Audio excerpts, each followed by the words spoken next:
আজকে আমি আপনাদের সামনে যে আলোচনাটা করব, সামনে আমাদের কুরবানি আসতেছে। মুসলমানের ইতিহাসে মহা মূল্যবান একটা ইবাদতের নাম হলো কুরবানি। এই কুরবানি আসছে কোথায় থেকে এটা আমাদের জানা দরকার। আল্লাহ পাক রব্বুল আলামিন কুরআনুল কারীমের মধ্যে সূরাতুল মায়েদার 27 নম্বর আয়াতে আল্লাহ পাক আমাদেরকে জানায়া দিয়েছেন, আমাদের আদি পিতা হযরত আদম আলাইহিস সালাম, হযরত আদম আলাইহিস সালামের অনেক সন্তান ছিলেন। তন্মধ্যে এক সন্তানের নাম হলো আপনার হাবিল, আর একটা সন্তানের নাম হলো কাবিল। এরা যমজ সন্তান, দুইটা করে সন্তান হইত। তখনকার শরীয়তে, আদম আলাইহিস সালামের শরীয়তে যে জিনিসটা ছিল, আল্লাহু আকবার, হাবিলের মার গর্ভে যে মেয়েটা জন্ম হয়েছে, এই মেয়েটার বিবাহ হবে কাবিলের সাথে। কাবিলের মার গর্ভে যে সন্তান দুনিয়ায় জন্মগ্রহণ করেছে, এই সন্তানটার বিবাহ হবে হাবিলের সাথে। আল্লাহু আকবার। এক পর্যায়ে দেখা যায় হাবিলের মার গর্ভে যে সন্তান দুনিয়াতে আসছেন, এই সন্তানটা অত্যন্ত সুন্দরী। যে মেয়েটা দুনিয়াতে আসছে, মেয়েটার অত্যন্ত সুন্দরী, নাম হলো আকলিমা। পরমা সুন্দরী, দেখতে খুব সুন্দরী। এই যে দুইজনের মধ্যে আচার ব্যবহারের দিক দিয়ে আকাশ পাতাল ব্যবধান ছিল। কাবিল ছিল একটু দুষ্ট চক্রের মতন মানুষ, সে ছিল একটু বেয়াদব টাইপের। আর হাবিল ছিল আপনার বাবা ভক্ত অত্যন্ত নরম দিলের মানুষ। কাবিল ছিল বাবার অবাধ্য, সবসময় চলাফেরা করত উশৃঙ্খল চলাফেরা করত। আর হাবিল সুন্দর চলাফেরা করতেন, আদব কায়দা আমল আখলাক সব কিছু তার ছিল বালা। আল্লাহু আকবার। এক পর্যায়ে দেখা যায় কাবিল আকলিমাকে বিবাহ করার জন্য পাগল হয়ে গেল। আকলিমা যেহেতু সুন্দরী ছিল, পাগল হয়ে গেল বিয়ে করার জন্যে, কোনোভাবেই মানতেছে না। এক পর্যায়ে বাবা আদম আলাইহিস সালাম বললেন, রে বাবা শোনো, এটা তো শরীয়তের বিধান না, শরীয়তের বিধান ছাড়া কোনো কাজ করলে সেটা হবে অন্যায়। আর আল্লাহ পাক রব্বুল আলামিন অন্যায়কে ভালোবাসেন না, এটা হলো অপরাধ। অপরাধকে আল্লাহ তাআলা পছন্দ করে না। হযরত আদম আলাইহিস সালাম যতই বুঝায় কিন্তু বুঝতে রাজি না। এক পর্যায়ে সে সিদ্ধান্ত নিয়ে গেল যে না, আমি আমার কাজটা করবে, আকলিমাকে যে কোনোভাবে আমার পাইতেই হবে, কারণ আকলিমার মতন সুন্দরী মেয়ে আমার অবশ্যই দরকার। দুনিয়ার সমস্ত মানুষ কিন্তু সুন্দরের পাগল। বন্ধুরা আমার, দেখবেন তুমি আজকে আমাদের সমাজে দেখবেন সবাই সুন্দরের পাগল। আমি আশ্চর্য হয়ে গিয়েছিলাম, আমার জীবনের একটি দেখা ঘটনা দেখে আশ্চর্য হয়ে গেছিলাম। আমি যখন হাটাদারি মাদ্রাসায় পড়ি, ব্রাহ্মণবাড়িয়া থেকে যাব চট্টগ্রাম যাব, ট্রেনের জন্য অপেক্ষা করতেছি। হঠাৎ করে গভীর রজনীতে দেখা যায় ট্রেন আসতে দেরি হয়েছে। একজন বৃদ্ধা মহিলা আর একজন বৃদ্ধা পুরুষ, একটা ছেলে আইসা বলতেছে যে আপনার তো স্ত্রী নাই। মুরব্বীকে বলছে, আপনার তো স্ত্রী নাই? বলে, হ্যাঁ আমার স্ত্রী নাই। তোমার কি স্বামী আছে? না না, আমার স্বামী নাই। তাহলে তোমরা দুইজনকে বিবাহ বন্ধনে আবদ্ধ করে দেয়। আমি তো জিনিসটা দেখতে আছি, আমি আমার চোখের সামনে ঘটনা আমি দেখতে আছি। আল্লাহ এক পর্যায়ে বৃদ্ধ পুরুষ, কিন্তু সে চোখে দেখে না, সে বলতে আছে, ভাই বিবাহ করব ভালো কথা, দেখতে সুন্দর নি, কে আজীব ব্যাপার, আশ্চর্যের বিষয়। অন্ধ মানুষ, সে সুন্দর দিয়া কি করবে, তার কাছে তো সব সমান। এই কথা বলেন ঠিক না? তার কাছে তো সব কিছুই সমান, কিন্তু দেখা যায় অন্ধ পাগল সুন্দরের পাগল। হাবিল বলল না, আমি আকলিমাকে বিবাহ করতে হবে, যদি বিবাহ না করি তাহলে আমি বাঁচব না। মনে মনে সিদ্ধান্ত নিয়ে গেল। হযরত আদম আলাইহিস সালাম তাকে অনেক বুঝাইলেন কিন্তু বুঝতে রাজি না। হযরত আদম আলাইহিস সালাম আর হাওয়া আলাইহিস সালাম দুইজনই সফরে গেলেন। দীর্ঘ লম্বা সফর করে যখন চলে আসলেন, নাইসা দেখে একটা দুর্ঘটনা ঘটে গেছে।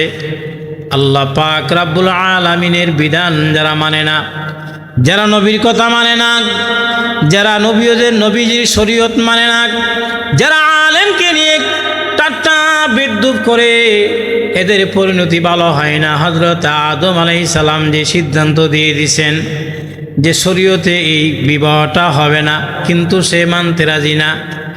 তখনকার শরীয়তে জায়েজ ছিল, তখনকার শরীয়তটা ছিল যে এরকম, শরীয়তটা সে মানতে রাজি না। সিদ্ধান্ত নিয়ে গেল, সে হাবিলকে যদি হত্যা করে তাহলে তার রাস্তাটা ক্লিয়ার হয়ে যাবে। রাস্তাটা ক্লিয়ার হয়ে যাওয়ার জন্য চেষ্টা করতেছে, যেই কোনোভাবেই হোক না কেন আমি হাবিলকে হত্যা করব। হাবিলকে হত্যা করলে তো আমি আকলিমাকে পেয়ে যাব। সিদ্ধান্ত নিয়ে গেল। এক পর্যায়ে তাকে বইলেই পালাইছে। আল্লাহ পাক রব্বুল আলামিন সূরাতুল মায়েদার 27 নম্বর আয়াতে আল্লাহ পাক রব্বুল আলামিন এই ঘটনা উল্লেখ করেছেন। সুবহানাল্লাহি ওয়া বিহামদিহি সুবহানাল্লাহিল আযীম। যেই মাত্র বলল যে আমি তোমাকে হত্যা করব, হাবিল বলল আমি তোমাকে হত্যা করতে যাব না, তোমার সাথে আমি দাঙ্গা লাগাইতে যাব না, আমি সবরের মধ্যেই আছি। এক পর্যায়ে সে দেখতে আছে, এক পর্যায়ে সিদ্ধান্ত নিয়ে গেল হত্যা করেই ফেলবে। এক পর্যায়ে তাকে হত্যা করার জন্যে, হত্যা কি করে করবে, আপন ভাইকে কি হত্যা করা যায়, বহু টেনশন করতে আছে, চিন্তা করতে আছে কিভাবে আমি হত্যা করব। আচ্ছা হত্যা করলাম, কিন্তু দাফন করব কিভাবে? দাফনের সিস্টেম তো তখনকার যুগে ছিল না। আল্লাহু আকবার।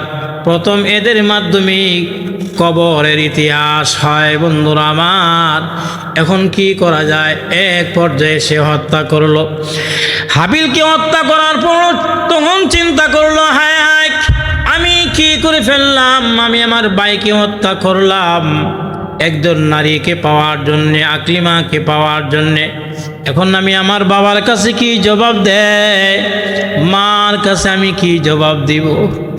আমি না নবীর সন্তান হয়ে এত বড় কাজটা করলাম। দুনিয়ার সর্বপ্রথম পৃথিবীতে এই কাবিলের মাধ্যমে হত্যা সংঘটিত হয়েছে। এই জন্য বন্ধু আমার, দুনিয়াতে কেউ যদি কোনো একটা ভালো কাজ করে, এই ভালো কাজের ছোঁয়াব চিরদিন পর্যন্ত তার আমল নামায় যাইতেই থাকবে। ভালো কাজ যে সর্বপ্রথম শুরু করেছে, আর খারাপ কাজ যে করবে, এই খারাপ কাজের বদ আমল তার আমল নামার মধ্যেই যাইতেই থাকবে। হাবিল যখন হত্যা হয়ে গেল, এক পর্যায়ে কাবিলে হত্যা কইরা ফেলাইল। এখন কি করা যায়, কি করব? হযরত আদম আলাইহিস সালাম এবং হাওয়া আলাইহিস সালাম দুজনেই সফর থেকে আইসা এই ঘটনা যখন শুনলেন, মা বাবা দুজনেই মর্মাহত হয়ে গেল। হায় হায়, আমার হাবিল গেল কোথায়? কাবিল কাজটা করলো কি? এত বড় দুষ্ট, সে আমার ছেলেকে হত্যা করে ফেললো। হত্যা করার পরও সে পড়ে গেল একটা বড় মুসিবতের মধ্যে। কিভাবে আমি দাফন করব? কোথায় নিয়ে আমি রাখবো? কার কাছে রাখবো? কিভাবে আমি কি করব? তার মাথার মধ্যে কোনো কাজ আসতেছে না। হঠাৎ করে সে দেখতে পাইল একটা কাক আর একটা কাককে মারলো। মারার পরে এই কাকটা তার টুট দিয়ে এবং পা দিয়া মাটি আশ্রাইয়া এই মৃত কাকটাকে মাটির নিচে সে দাফন করে দিয়ে দিল। তখন সে একটা বুদ্ধি পাইল, হায় হায় দুনিয়াতে আসলাম, একটা কাকের বুদ্ধিও আমার হইল না। এই কাক থেকে তো আমি একটা সবক নিয়ে গেলাম, সে তো আমার উস্তাদ। কাবিলে করলো কি, একটা গর্ত খনন কইরা হাবিলকে এই কবরের মধ্যে দাফন করলো। দাফন করার পরে হযরত আদম আলাইহিস সালাম, হাওয়া আলাইহিস সালাম হাবিলের কবরের পাশে গিয়া চোখের পানি ছেড়ে দিয়া কান্দে। হায় হায় আদম আলাইহিস সালাম কান্দে, হাওয়া আলাইহিস সালাম কান্দে। সন্তান হারা বেদনা তারাই বুঝে যারা সন্তান হারাইছে। যারা সন্তান হারাইছে ওরা সন্তান হারানোর বেদনা এদের দিলের মধ্যে কি রকম জিজ্ঞেস করলে পাওয়া যায়। বন্ধুরা আমার, হাবিল এবং হাওয়া আলাইহিস সালাম এবং আদম আলাইহিস সালাম হযরতে হাবিলের কবরের পাশে গিয়া জিয়ারত করে আর চোখের পানি ছেড়ে দিয়া কান্দে। এই যে ঘটনা হয়েছিল, কেন হয়েছিল? নারী সংক্রান্ত কারণ, নারীর পাগল হয়েছিল। আজ দেখবেন আমাদের সমাজের মধ্যে যত বড় বড় খুন খারাপি হয়, প্রত্যেকটা খুন খারাপির পিছনে নারীর ঘটনা আছে। তবে উলামায়ে কেরাম বলে না না না না, এটা ছিল হিংসা। হিংসার কারণে আকলিমাকে সে পাবে না। এই জন্য আকলিমাকে পাওয়ার যত রাস্তা আছে সব রাস্তা থেকে প্রধান রাস্তা হইল হাবিলকে হত্যা করে দেওয়া। হাবিলকে হত্যা করে দিতে পারলে সে করবে কিতা? হাবিলকে হত্যা করে দিতে পারলে আকলিমাকে সে পেয়ে যাবে। হযরতে আদম আলাইহিস সালাম উভয়জনকে বুঝাইল। বুঝানোর পরে বলল, তোমরা আল্লাহ পাকের রাস্তায় কোরবানি করো। যার কুরবানি আল্লাহ পাকের দরবারে কবুল হবে সেই আকলিমাকে বিবাহ করবে। দেখা যায় একজনে করত শস্য, আরেকজনে আপনার জমিতে কাজকর্ম করত এবং পশু পাখি পশু জন্তু এরা লালন পালন করত। দুজনেই কুরবানি করার পর এই কুরবানি হাবিলের কুরবানি কবুল হয় নাই। আসমান থেকে একটা আগুন এসে কাবিলের কুরবানিটা কবুল হয়ে গেছে। এই হিংসার মধ্যে পইরা এই কাবিল হযরতে হাবিলকে হত্যা করেছিল। বন্ধু আমার, হযরত ইব্রাহিম আলাইহিস সালাম কুরবানিটা নবীর সুন্নাত। হযরত ইব্রাহিম আলাইহিস সালামের সুন্নাত। হানাফি মাযহাবে, আমাদের হানাফি মাযহাবের মধ্যে আছে কুরবানি করা হলো ওয়াজিব। আর সবার আলেমদের মতে কোরবানি হলো আপনার সুন্নতে মুআক্কাদা। ইব্রাহিম আলাইহিস সালামের সুন্নত, এই কোরবানিটা পরিপূর্ণতা লাভ করেছে ইব্রাহিম আলাইহিস সালামের মাধ্যমে। হযরত ইব্রাহিম আলাইহিস সালাম ওনার দুইজন স্ত্রী ছিলেন, একজনের নাম সারা আর একজনের নাম হাজেরা। দীর্ঘদিন আপনার সংসার করার পরে হযরতে হাজেরা বললেন, সারা বললেন যে হাজেরা নামক মেয়েকে আপনি নিয়ে আসেন। হযরতে হাজেরা আলাইহিস সালাম কি বিবাহ করল।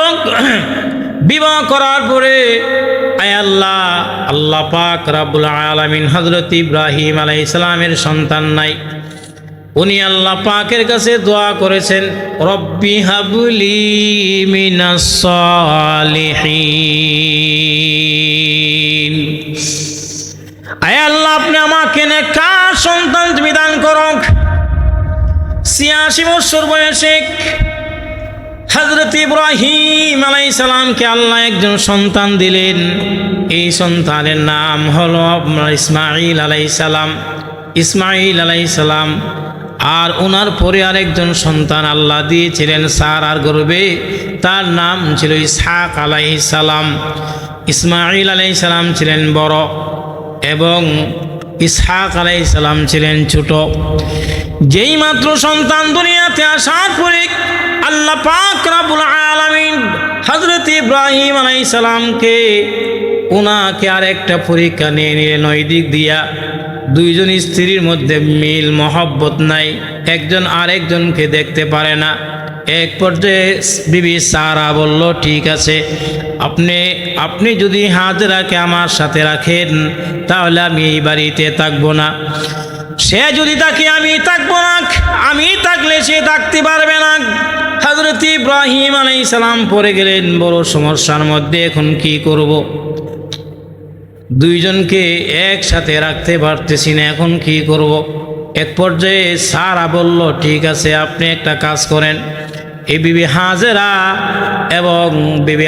এবং তার সন্তান ইসমাইল আলাইহিস সালাম দুইজনকে আপনি এমন একটি জায়গার মধ্যে বনবাস করে দেন, যেই জায়গার মধ্যে গাছপালা নাই, যেই জায়গার মধ্যে মানুষ নাই, যেই জায়গার মধ্যে জনমানব বলতে কোনো কিছুই নাই, এমন একটি এলাকায় আপনি তাকে নির্বাসন করে দিয়ে আসেন। হযরত ইব্রাহিম আলাইহিস সালাম সমস্যার মধ্যে পড়ে গেল, কি করবে? আজকেও আমাদের সমাজে দেখবেন তো এরকম দুই স্ত্রী থাকলে কিন্তু একসাথে দাঁড় কুমড়ার সম্পর্ক, স্বামী বড় বিপদের মধ্যে পড়ে যায়। হযরত ইব্রাহিম আলাইহিস সালাম যখন সমস্যার মধ্যে পড়ে গেল, আল্লাহ পাক রব্বুল আলামিন হযরত ইব্রাহিম আলাইহিস সালামকে ওহীর মাধ্যমে জানায় দিয়েছেন, ইব্রাহিম, তোমার সন্তান এবং তোমার স্ত্রী দুইজনকে এমন একটি জায়গার মধ্যে বনবাস করে দিয়ে আসো, যেই জায়গার মধ্যে গাছপালা নাই, যেই জায়গার মধ্যে কোনো কিছুই নাই, জনমানব বলতে কোনো কিছু নাই, এমন একটি জায়গার মধ্যে এদেরকে তুমি বনবাস দিয়ে আসো। হযরত ইব্রাহিম আলাইহিস সালাম আল্লাহ পাক রব্বুল আলামিনের পক্ষ থেকে ওহী প্রাপ্ত হওয়ার পরে উনি হযরত হাজরা আলাইহিস সালাম এবং ইসমাইল আলাইহিস সালাম দুইজনকে নিয়ে উনি বনবাসের দিকে রওনা দিলেন। কোথায় যাবে গন্তব্য নাই। হযরত হাজরা আলাইহিস সালাম বলেন, আপনি আমাদেরকে কোথায় নিয়ে যাচ্ছেন? কিছু বললেন না। হযরত ইব্রাহিম আলাইহিস সালামের কোনো ভাষা নাই, কোন ভাষায় বিবিকে জবাব দিবে? মনে মনে চোখের পানি ছেড়ে দিয়ে কান্দে আর বলে, হায় হায়, আমি তো আল্লাহ পাকের পাগল, আল্লাহ পাকের হুকুম পালন করার জন্য আমি রওনা দিয়েছি, হেফাজত করেনেওয়ালা অবশ্যই আল্লাহ। এক পর্যায়ে হযরত হাজরা আলাইহিস সালাম বলেন, স্বামী, এই সন্তানকে নিয়ে আমরা কোথায় যাব? কে আমাদের খাবার খাওয়াবে? কোথায় যাব? আপনি তো কিছুই বললেন না। এক পর্যায়ে ইব্রাহিম আলাইহিস সালাম হাতের আঙ্গুলের ইশারা দিয়া যখন বলছেন, আল্লাহ পাকের হুকুমে সফর করতে আছি, আল্লাহ পাক রব্বুল আলামিনের হুকুমে চলতেছি। হাজরা আলাইহিস সালাম ওনার দিলের মধ্যে শান্তি চলে আসছেন। আল্লাহ পাকের হুকুমে যদি আমরা সফর করি, আল্লাহ পাক আমাদের জিম্মাদার হয়ে যাবে, আমাদের যত চাহিদা আছে সমস্ত চাহিদা পূরণ করবেন আল্লাহ। হযরত ইব্রাহিম আলাইহিস সালাম যেমন ঈমানদার ছিল, ওনার ঈমান যেমন মজবুত ছিল আল্লাহ পাকের প্রতি, হযরত হাজরা আলাইহিস সালাম ওনারও ঈমান ছিল আল্লাহ পাকের প্রতি এমন মজবুত, আমার যত চাহিদা আছে সব কিছু পূরণ করবে আল্লাহ। এমন একটি জায়গার মধ্যে নির্বাসন দিয়ে আসলেন, যেই জায়গার মধ্যে কোনো জনমানব নাই, কোনো কিছুই নাই। উনি এইখানে উনি চলে আসলেন, যে খাবারগুলা দিয়ে আসছিল এই খাবার 3 দিন খাইতে পারবে। 3 দিন খাওয়ানোর পরে হযরত ইব্রাহিম আলাইহিস সালাম যখন চলে আসলেন, এদেরকে এই জায়গার মধ্যে রাইখা যখন চলে আসতে আছে, কেমন করুণ ইতিহাস শুনলে চলবে না, ইতিহাসগুলা গবেষণা করতে হবে। কেমন স্ত্রী, কেমন ধৈর্যশীল স্ত্রী হইলে এমন মর্মান্তিক জিনিসগুলা মেনে নিতে পারে, কেমন সন্তান হইলে, যেই সন্তান দুধ পান করে এমন সন্তানকে এমন জায়গার মধ্যে রাইখা সে কোথায় যাবে? এক পর্যায়ে হযরত ইব্রাহিম আলাইহিস সালাম হাজরা আলাইহিস সালামকে বলল, হাজরা, আল্লাহ পাকের ইশারায় আমি চলে যাই। যেই মাত্র বলছেন হযরতে হাজরা আলাইহিস সালামের দিলের মধ্যে আর একটা শান্তি চলে আসেন। তাহলে এইখানেও তো আল্লাহ পাকের হুকুমে আমরা আসি, আমার যত চাহিদা আছে সব কিছু পূরণ করবেন আমার আল্লাহ। মানুষের চাহিদা কে পূরণ করে? পূরণ করনেওয়ালা একমাত্র আল্লাহ। হযরত হাজরা আলাইহিস সালাম সবর করলেন, আল্লাহু আকবার, সবর করলেন। কিন্তু যে এক পর্যায়ে বললেন, স্বামী আপনি চলে যাবেন, সমস্যা নাই, তবে মাঝে মাঝে আমাদেরকে দেখে যাওয়ার জন্য আপনি চলে আসবেন, আমার সন্তানকে আপনি দেখে যাওয়ার জন্য চলে আসবেন। হযরত ইব্রাহিম আলাইহিস সালাম এদেরকে এই মরু প্রান্তরে, কাবা শরীফের পাশেই এই মরু প্রান্তরে ওদেরকে রাইখা চলে আসছেন। আল্লাহু আকবার। যেই মাত্র চলে আসছে, 3 দিন পর্যন্ত যে খাবার আনছিলেন সাথে ইব্রাহিম আলাইহিস সালাম দিয়ে গিয়েছিল, এই খাবার 3 দিন পর্যন্ত তারা খাইছেন। এরপরে খাবার নাই, খাবার শেষ হয়ে গেল। হযরতে হাজরা আলাইহিস সালামের বুকের মধ্যে যে দুধও শুকিয়ে গেছে। হযরত ইসমাঈল আলাইহিস সালাম কি খাবে? খাবারের কোনো ব্যবস্থা নাই, এদিক সেদিক দৌড়াদৌড়ি করে কোনো কিছুর ব্যবস্থা নাই। এক পর্যায়ে কিছু পানি পায়, পানি পাওয়ার জন্য সালাম দৌড় দিলেন। আয় আল্লাহ, হঠাৎ করে সাফা পাহাড়ের দিকে উনি তাকাইলেন। সাফা পাহাড়ের দিকে তাকানোর পরে মনে মনে ভাবছে, মনে হয় পানির সন্ধান মনে হয় এইখানে আছে। আসলে সাফা পাহাড়ে পানি নাই, রৌদ্রের তাপে তার চোখের মধ্যে যে পানি, সেই পানিটাই দেখা যায়। দৌড়ায় গেলেন সাফা পাহাড়ে, গিয়া পানির কোনো ব্যবস্থা পাইলেন না। একটা দৌড় দিলেন মারুয়া পাহাড়ের দিকে, মনে হয় পানির ব্যবস্থা আছে। মারুয়া পাহাড়ের দিকে তাকাইয়া মারুয়া পাহাড়ের দিকে যখন চলে গেল, ওইখানেও পানির কোনো ব্যবস্থা পাইল না। আল্লাহু আকবার। এইরকমভাবে সাফা এবং মারুয়া পাহাড় 7টা তোয়াফ করেছে। হযরতে হাজরা আলাইহিস সালাম 7টা তোয়াফ করেছিলেন পানির জন্যে। এই 7টা তোয়াফকে আল্লাহ উম্মতের জন্য ওয়াজিব করে দিয়ে দিছে। ইন্নাস সাফা ওয়াল মারওয়াতা মিন শাআইরিল্লাহ ফামান হাজ্জাল বাইতা আও ইতামারা ফালা জুনাহা আলাইহিমা আন ইয়াতাওয়াফা। আল্লাহ পাক রব্বুল আলামিন সাফা এবং মারওয়া এই 2টি পাহাড়ে চক্কর দেওয়াকে উম্মতের জন্য আল্লাহ পাক ওয়াজিব করে দিয়ে দিয়েছেন। অতএব যত হাজি হজ করার জন্য যাবে, প্রত্যেকটা হাজির উপরে ওয়াজিব এই রুকনটা আদায় করা। সাফা মারওয়া পাহাড়ের দিকে চক্কর দেওয়া, 7টা চক্কর দেওয়া। পানির কোনো ব্যবস্থা নাই, বুক শুকিয়ে গেছে, সন্তান কি খাবে চটপট করতে আছে। হাজরা আলাইহিস সালাম বড় সমস্যার মধ্যে পইরা এক পর্যায়ে আল্লাহ পাক রব্বুল আলামিনের কাছে দোয়া করছেন। আল্লাহ পাক রব্বুল আলামিন জিবরিল আমিন আলাইহিস সালামকে হাজরা আলাইহিস সালামের কাছে প্রেরণ করে দিয়ে দিল। এইবারে হাজরা আলাইহিস সালামের কাছে আয়েশা বলেন, জান্নাত থেকে কিছু খেজুর নিয়ে আসলেন। এই খেজুরটা দিল। খেজুর দেওয়ার পরে এক পর্যায়ে আল্লাহু আকবার খেজুর খাইলেন। আর ওই দিক দিয়া 7টা তোয়াফ করার পরে যখন চলে আসে, আয়েশা দেখে ইসমাঈল আলাইহিস সালাম তার পা দিয়া নাড়াচাড়া করে এইখান থেকে পানির ঝর্ণা বের হয়ে গেছে। সুবহানাল্লাহ। এইটাকে চতুর্দিকে পাথর দিয়ে উনি বাঁধ দিলেন। বাঁধ দেওয়ার পরে এইখানে একটা কুয়ার মতন হয়ে গেছে, যেটাকে আমরা জমজম কুয়া বলি। আবে জমজম খুরদাবুদাম আবে সুরা কে খুরাম, আবে জমজম খুরদাবুদাম আবে সুরা কে খুরাম, বাদশাহী কর দাবুদাম পাস পানি কেই কুনাম। পানির ব্যবস্থা হয়ে গেল। জিবরিল আমিন আলাইহিস সালাম বলেন, ও হাজরা, এই পানি তুমি পান করো, তোমার সন্তানও পান করবে, তাকেও পান করাও। এই যে খেজুরগুলো আমি আনলাম, এই খেজুরগুলো তুমি খাইবা, খেজুরের দানাটা এই জায়গার মধ্যে তুমি রোপণ করে দিয়ে দিবা, দেখবা এখান থেকে খেজুর গাছ হয়ে যাবে। যেই খেজুর গাছটা 1 বছরে যত বড় হয়, একদিনই এই খেজুর গাছটা এত বড় হয়ে গেল। কিছুদিনের মধ্যেই দেখা যায় এখানে খেজুর গাছ হয়ে গেল। খেজুর গাছ হয়ে যাওয়ার পরে এইখান থেকে ফলের ব্যবস্থা হয়েছে।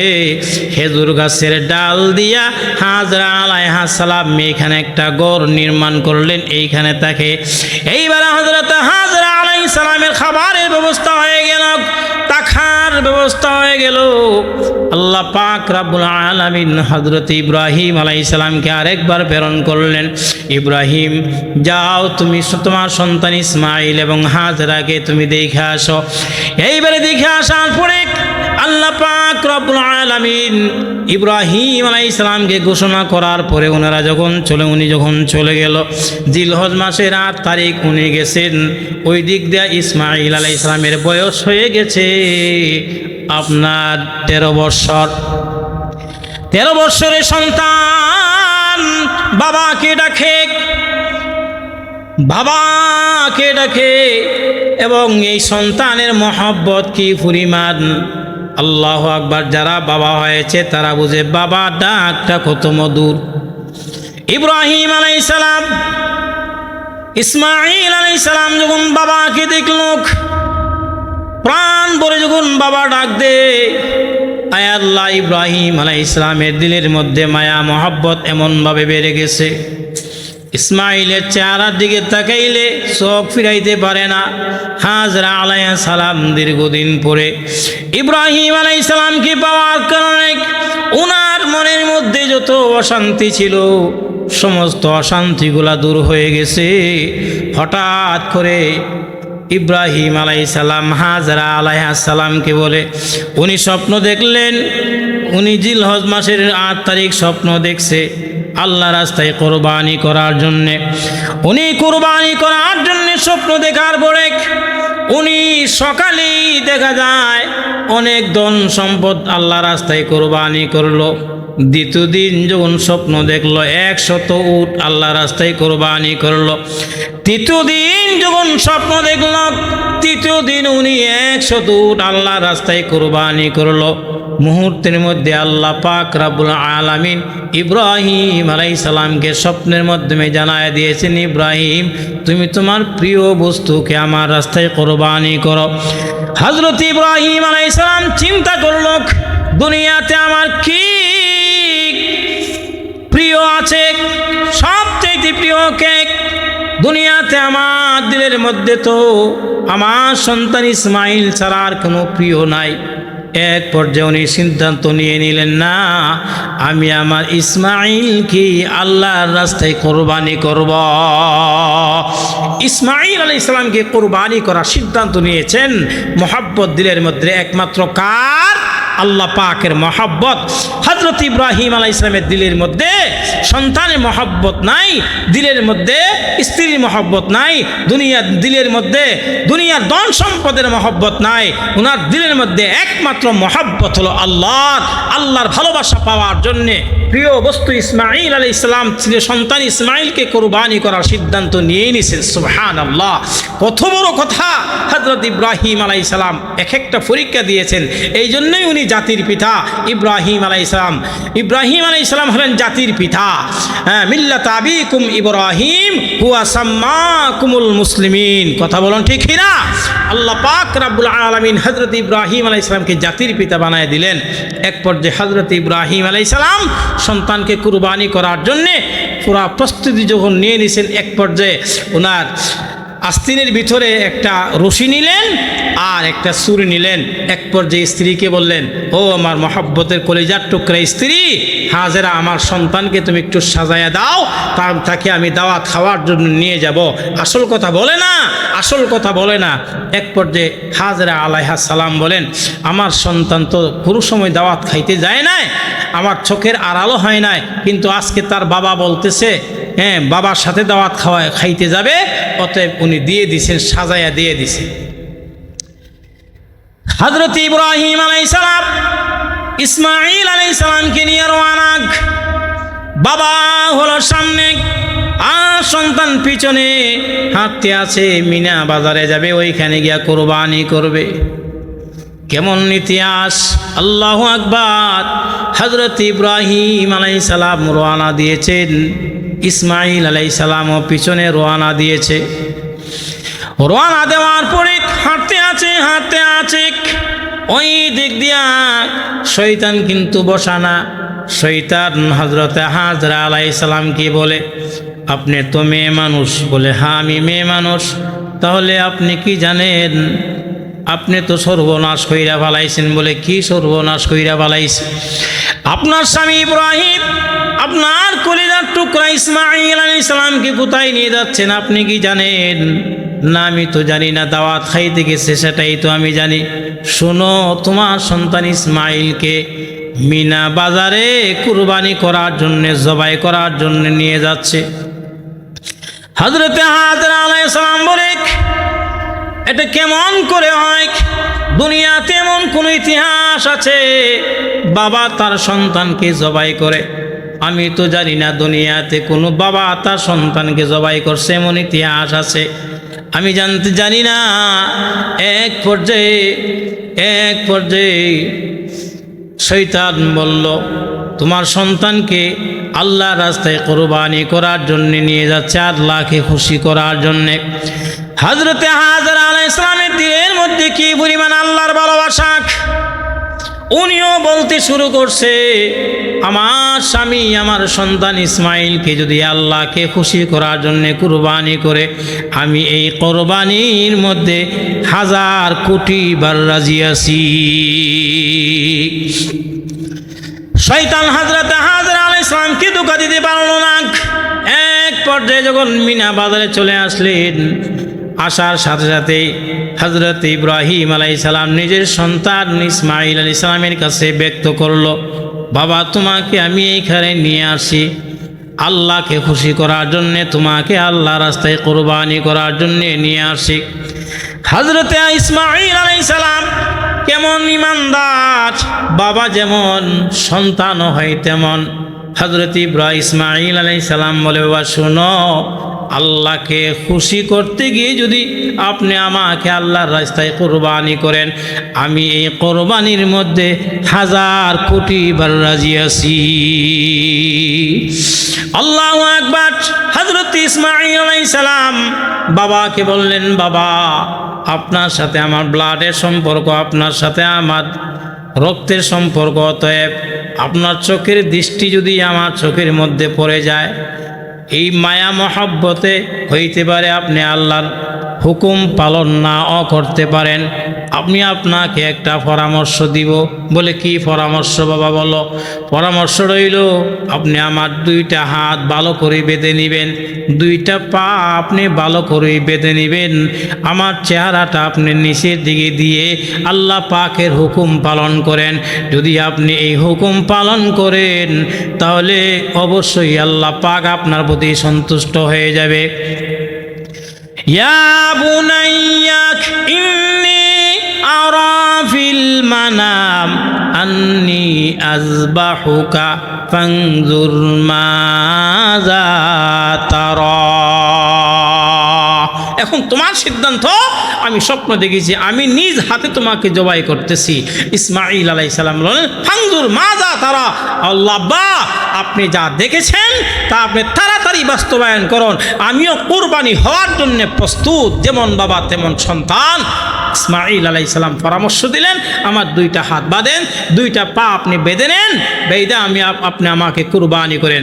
তাহলে এই রক্ত, আর একটা ওসিয়ত হলো, আমার এই রক্ত মাখা জামাটা আপনি কুরবানির পর আমার মা হাজরা আলাইহাস সালামের সামনে এটা দিবেন, ওনার হাতে দিবেন। আমার মা যেন আমার এই জামার দিকে তাকায়া উনি সবর করতে পারে, ধৈর্য ধারণ করতে পারে। আমার এই হলো একটা ওসিয়ত, এই ওসিয়তটা আপনি পালন করবেন। হযরত ইব্রাহিম আলাইহিস সালাম আয় আল্লাহ প্রস্তুতি নিয়ে নিয়েছেন, কুরবানি হয়ে গেল। কুরবানি করার জন্য প্রস্তুতি নেওয়ার পরে যেই মাত্র ছুরিটা রাখছে, আয় আল্লাহ, আল্লাহ পাক রাব্বুল আলামিনের আসমানে যত ফেরেশতা আছে সমস্ত ফেরেশতারা আয় আল্লাহ আল্লাহু আকবার আল্লাহু আকবার বলে তাকবীর দেওয়া শুরু করে দিয়েছে। এইবার হযরত ইব্রাহিম আলাইহিস সালাম চতুর্দিকে তাকায়, এমন একটি মরুভূমিতে আসলাম যেখানে জনমানব বলতে কোনো কিছুই নাই, কিন্তু আল্লাহু আকবার আওয়াজ কে দে, আল্লাহু আকবার আওয়াজ কে দে, আল্লাহু আকবার আওয়াজটা কে দে, আল্লাহু আকবার। হযরত ইব্রাহিম আলাইহিস সালাম যখন কুরবানি করার প্রস্তুতি নিয়েছেন, কুরবানিটা করবে, মুহূর্তের মধ্যে আল্লাহ পাক জিবরাইলের মাধ্যমে, জিবরাইল আমিন আলাইহিস সালামের মাধ্যমে আয় আল্লাহ ইসমাইল আলাইহিস সালামের গলার নিচে দুম্বাটাকে ধরে দিয়ে দিয়েছেন। এই দুম্বাটা কুরবানি হয়ে গেল, ইসমাইল আলাইহিস সালাম কুরবানি হয় না। তখন থেকে ইব্রাহিম আলাইহিস সালাম কুরবানি করলেন। এই কুরবানিটা আজকে আমরা করব, কুরবানি করব আল্লাহ পাককে সন্তুষ্ট করার জন্যে, নৈকট্য হাসিল করার জন্যে। তাহলে আমাদের কুরবানিটা হলো মানুষ দেখানোর জন্য নয়, আমাদের কুরবানির মাধ্যমে আল্লাহ পাকের কাছে গোশত কোনো কিছুই যায় না। লা ইয়ানালুল্লাহু লুহুমুহা ওয়ালা দিমাউহা ওয়ালাকিন ইয়ানালুহুত তাকওয়া মিনকুম। আল্লাহর কাছে গোশত, হাড়, মাংস কোনো কিছুই যায় না, আল্লাহর কাছে যায় তাকওয়া আর পরহেজগারি। আল্লাহ পাক আমাদেরকে এই কুরবানির মাধ্যমে তাকওয়া অর্জন করার তৌফিক দান করুক। সবাই বলে আমিন। ওয়া আখিরু দাওয়ানা আলহামদুলিল্লাহি রাব্বিল আলামিন।